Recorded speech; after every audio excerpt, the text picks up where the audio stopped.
Ang eksorsismo ng taong 1949, ang totoong kaso na pinagmulan ng pelikulang The Exorcist.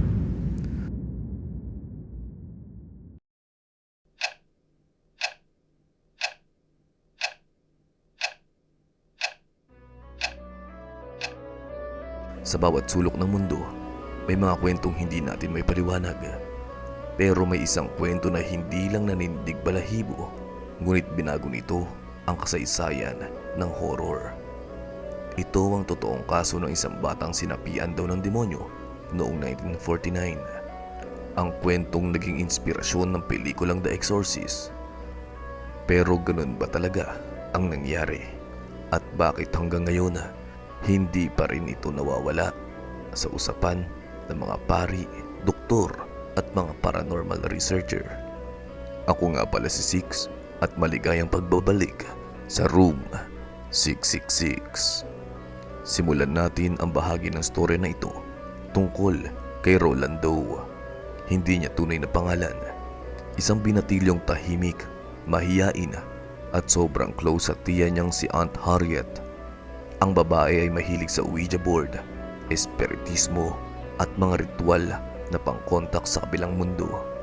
Pagkaraan ng ilang linggo mula nang mamatay ang tiya niya, ibang klaseng katahimikan ang bumalot sa bahay nila.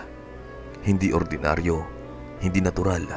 Gabi-gabi ay mayroong kalmot sa dingding, may pag-uga ng kama, at mayroong lamig na parang nanggagaling sa ilalim ng sahig. Sa paranormal studies, kapag may biglang poltergeist activity matapos ang trauma, madalas itong sinisisi sa psychokinesis. Ito ay isang energy na unconsciously nilalabas ng nagdurusang tao. Pero syempre, hindi ito tanggap ng lahat. Lumipas ang mga ilang araw. Isang gabi, may nangyari na hindi kayang ipaliwanag. Habang natutulog si Roland, gumalaw ang kama niya nang walang humahawak. Nag-slide, umangat, at parang may tumutulak mula sa ilalim. Sa balat ng bata, unti-unting lumilitaw ang mga hiwa na parang sinusulat ng hindi nakikitang nilalang. Mga letra, mga salita. Isa rito ang salitang Louis. Ito ang nag-udyok sa pamilya na magpunta sa St. Louis. Kung mapapansin mo sa mga historical cases ng possession, madalas may lumalabas na instructions o messages na hindi malinaw kung saan nagmumula. Unang dinala ang bata sa isang Lutheran pastor, pero lumala ang sitwasyon. Humihiyaw si Roland ng mga salitang hindi niya alam. Nagsasalita ng parang boses ng matandang lalaki at mayroong lakas na higit pa sa kanyang edad. At dahil dito ay nagsimula ang opisyal na eksorsismo. Noong 1940s at 1950s, sobrang bihira ang approved exorcism. Kailangan may psychological evaluation muna. At sa kasong ito, na-document talagang may physical manifestations daw. Sina Father William Bowdern at Father Raymond Bishop ang nanguna.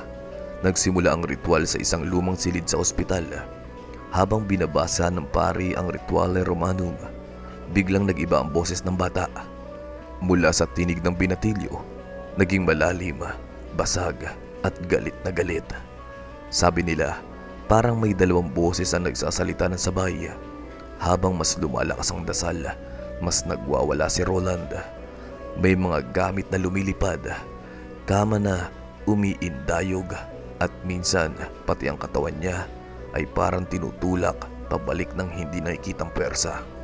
Sa modern psychology, ang tinatawag na trance behavior ay pwedeng magpakita ng kakaibang lakas, pero ang sabayang boses, yan ang isa sa pinaka-debatable sa lahat ng reports. Sa gitna ng ritual, biglang sumigaw si Roland ng "I am Satan."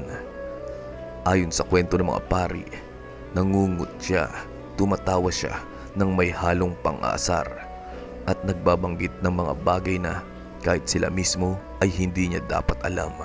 Mga pangalan, mga dasal, Latin phrases mula sa loob ng ritual na hindi sinasabi ng malakas. Walang cellphone, walang Google noon. Ang Latin ay hindi karaniwang alam ng kahit sinong bata.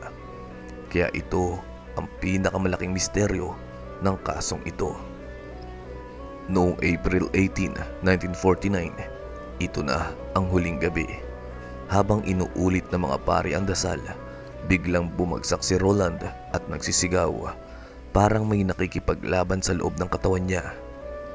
Ayon sa ulat, nagsalita daw ang demonyo sa loob ng katawan ni Roland nang hindi niyo ako mapapalayas. Pero tuloy pa rin ang dasal ng mga pari. Tuloy ang paghawak at tuloy ang pananampalataya at paniniwala. Makailang minuto ang lumipas, bigla siyang tumahimik. At sa pagitan ng katahimikan, sumigaw siya ng, "He's gone." Ayon sa records ng pari, nakita raw ni Roland ang imahe ni Archangel Michael na nakatayo sa ibabaw ng demonyo, tangan ng espada. Ito raw ay tanda na tapos na ang pakikipaglaban. At mula noon, tumigil ang lahat ng manifestations. Lumaki si Roland, nagkapamilya at namuhay ng normal. Hindi na rin siya nagbigay ng interview tungkol sa nangyari. Marami ang nagsabi na baka psychological disorder lang talaga. May ilan namang naniniwala na ang kasong ito ay tunay na possessions. Pero totoo man o hindi, ito ang kwentong nagbigay buhay sa isang pinaka-iconic na horror films sa kasaysayan, ang The Exorcist noong 1973. Kung bibigyan natin ng pansin at iisipin natin mabuti, ang kaso ni Roland ay nasa intersection ng psychology, religion at human trauma. Ang tanong dito ay hindi lang, totoo ba ang demonyo?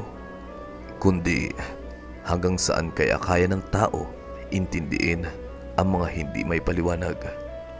Ako nga pala si Six at ito ang Room 666. Kung gusto nyo pa ng mga kwentong nag-aalab sa pagitan ng siyensya at kababalaghan, samahan nyo ako hanggang sa susunod na gabi.